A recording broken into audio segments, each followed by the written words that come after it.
Hi guys. As we all know, Ukraine और Russia के बीच में वॉर चल रही है।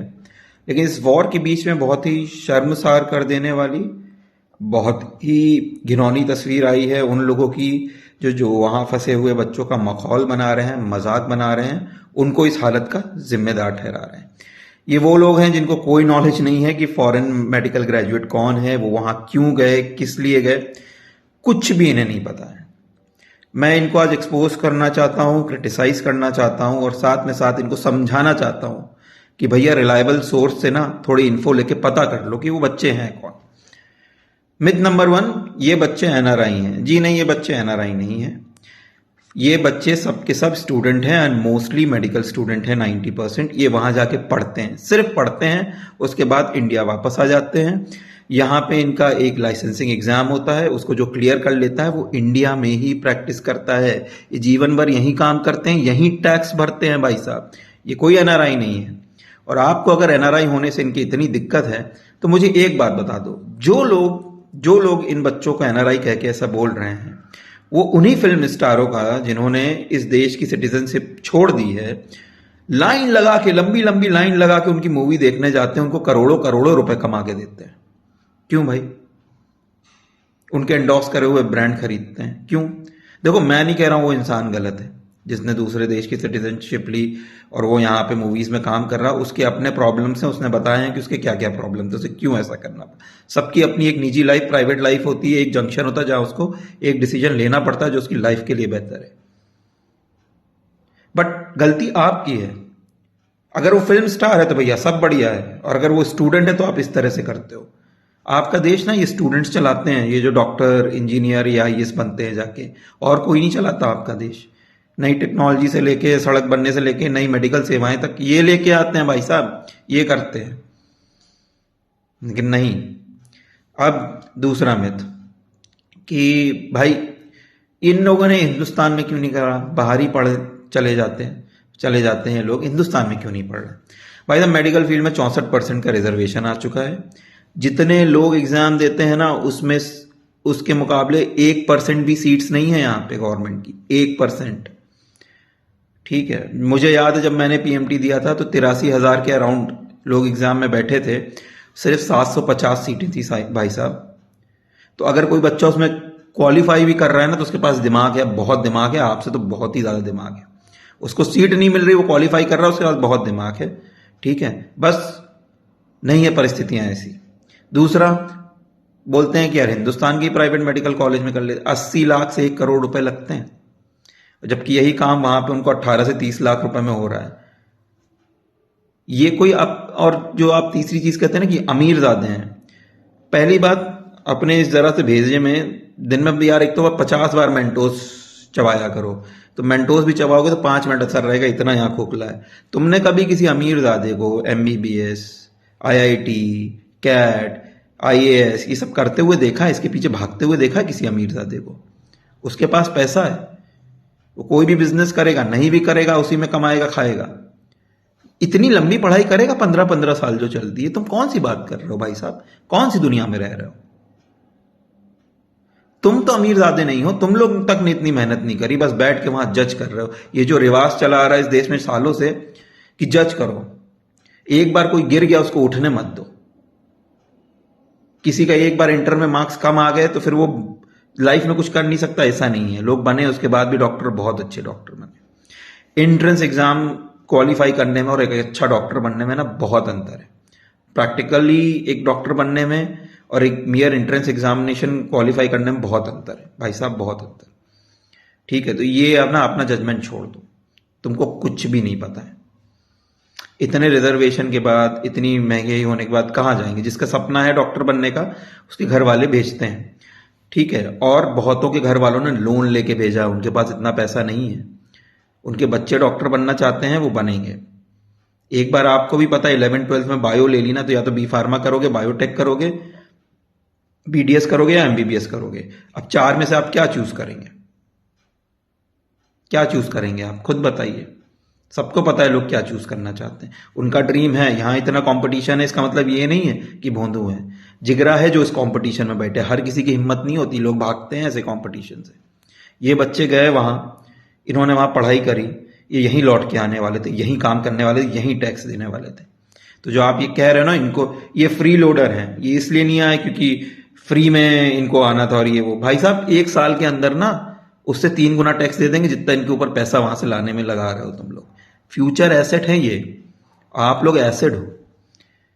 चौथा, जो आप खुश हो रहे हो कि देखो अपना देश छोड़ के गए थे बोल के, इंडिया में ये हो रहा है वो हो रहा है और इंडिया से नफरत है, और वहां जाकर देखो अब क्या हो गया। भाई साहब, इंडिया से किसी को इनमें से नफरत नहीं है ना, ये दिमाग से अपने निकाल दो, ये दिमाग से निकाल दो। ये गए अपनी पढ़ाई पूरी करने हैं, उसके बाद भी जो लोग ये बोलते हैं ना कि वो इंडिया से जा रहे हैं, मेरा हो गया यहां से जो एक पोस्ट आ रहा है, भाई साहब उसका मतलब ये देश नहीं था, उसका मतलब था आप। जब इस हालत में आप उनको इस तरह से कमेंट कर रहे हो तो आप खुद समझ लो कितने टॉक्सिक हो। ये जो लोग ये देश छोड़ के जा रहे हैं वो देश से नफरत नहीं करते, वो आपकी वजह से जा रहे हैं, आपकी टॉक्सिसिटी की वजह से, आपकी नफरत की वजह से जो हमेशा से आपने पाल के रखी है। जो बात बात पे आप ताने मारते हो, उल्टा सीधा बोलते हो मेहनत कश लोगों को इस देश के, उससे कोविड में क्या इस देश के डॉक्टरों के साथ किया है आप लोगों ने, इस देश में किसी को बताने की जरूरत नहीं है। मारा है, पीटा है। और जब ऐसे टॉक्सिक लोगों के बारे में कुछ कहो तो ये फिर आगे आके बन जाते हैं कि भैया देखो देश के बारे में उल्टा सीधा। देश के बारे में कोई उल्टा सीधा नहीं बोल रहा, आपके बारे में बोल रहा है, आपके बारे में। मैं इस कंट्री की one of the best medical colleges से पढ़ा था, उस टाइम पे नंबर 4 था वो। मेरे बहुत से फ्रेंड्स कलीग्स यूएस वगैरह में हैं, मैं नहीं गया। ऐसा नहीं कि मेरे घर वाले नहीं अफोर्ड कर सकते, लेकिन मेरे से नहीं रहा जाता विदेश में, ये मेरी अपनी चॉइस थी, लेकिन उनकी मजबूरी है। कोई वहां नहीं जाके रहना चाहता, कोई मिलनसार नहीं है वहां, इंडिया की तरह कुछ नहीं है, दीवारें देखनी पड़ती हैं। लेकिन आप लोग इतने ज्यादा टॉक्सिक हो ना, मान लो वो बच्चा कुछ नहीं कर पाता, बायो लेने के बाद नहीं क्रैक होता उसका पीएमटी, रिश्तेदार खून चूस जाते ताना मार मार के खुद को ऊपर दिखाने के लिए। बाहर वाला, वो फॉरेन कंट्री में गए हैं, बाहर वाला दगा करे या आपसे प्यार ना करे इतना बुरा नहीं लगता। आपके अपने जब इस तरह से बिहेव कर रहे हैं जैसे आप कर रहे हैं ना, तब इंसान ज्यादा टूटता है, इसीलिए वो बाहर गए। और अगर आप कह रहे हैं कि वो बाहर गए इसलिए उनके साथ हो रहा, तो वो जिम्मेदार नहीं, आप जिम्मेदार हैं उसके लिए, आप ना। तीसरी चीज जो आप बोल रहे हैं, आखिरी चीज, कि वो लोग झूठ बोल रहे हैं, कितने स्टूडेंट आ गए हैं। एक कंट्री जो बड़ी होती है ना, उसके बॉर्डर्स होते हैं, आपको नहीं पता होगा, पढ़ाई करनी पड़ती है इसके लिए, ठीक है ना, है ना। इस छोर पे होता है, एक उस छोर पे होता है, हर जगह हर कंट्री में ईस्ट वेस्ट नॉर्थ साउथ होता है, ठीक है ना। ऐसा नहीं होता किसी कंट्री में कुछ नहीं है, एक ही जगह है ना। तो जो बॉर्डर के करीब हैं लोग, वो आराम से रेस्क्यू हो गए हैं। जो बॉर्डर के उस तरफ है उनको दिक्कत आ रही है, क्योंकि कंडीशन ऐसी है, उसमें गवर्नमेंट का इतना फॉल्ट नहीं कि अब कंडीशन ऐसी हो गई है, ठीक है। अब आप कह रहे हो कि इनको एडवाइजरी दे दी गई थी, क्यों नहीं आए। मैं कह रहा हूं भैया, टायर पे डंडा मार मार के भाग के आते कि चप्पू चला के आते। आपका बस चले तो आप तो कह देंगे बैलगाड़ी में बैठ जाओ और आ जाओ, 20,000 लोग ही तो हैं, बैलगाड़ी में आराम से आ जाएंगे, है ना। फ्लाइट का अरेंजमेंट करना होता है। और आपको लगे मैं झूठ बोल रहा हूं, मैं सबसे कह रहा हूं, यूक्रेन में इंडियन एम्बेसी का ट्विटर हैंडल देख लो। जब ये सब सामने आया तो मैं पहले वहीं गया, 15 को उन्होंने एडवाइजरी दी, उसके बाद लोगों ने उनसे क्वेरी पूछी, और वो क्वेरी उन्होंने पोस्ट करी, और क्वेरी ये था कि सर फ्लाइट्स बुक्ड हैं, हम कैसे आए। तब जाके फ्लाइट का इंतजाम कराया गया 19, 22, 24, लेकिन बाद में एयर स्पेस क्लोज हो गया। तो जो लोग कह रहे हैं कि तब लोग नहीं आए, भाई साहब तब लोग एक्स्ट्रा पैसा देके 500 के लोग करीब लोग आ गए थे इंडिया, कोई वहां नहीं रुकना चाहता, ठीक है। एक और चीज जो लोग कह रहे हैं कि ये लोग ऑनलाइन क्लासेस का कराने का वेट क्यों कर रहे थे। वो इसलिए कर रहे थे कि उन्होंने देखा है कि चाइना के से जो स्टूडेंट एफएमजी वाले हैं, फॉरेन मेडिकल ग्रेजुएट हैं, वो आए हैं एफएमजी वाले, उनके साथ क्या हुआ।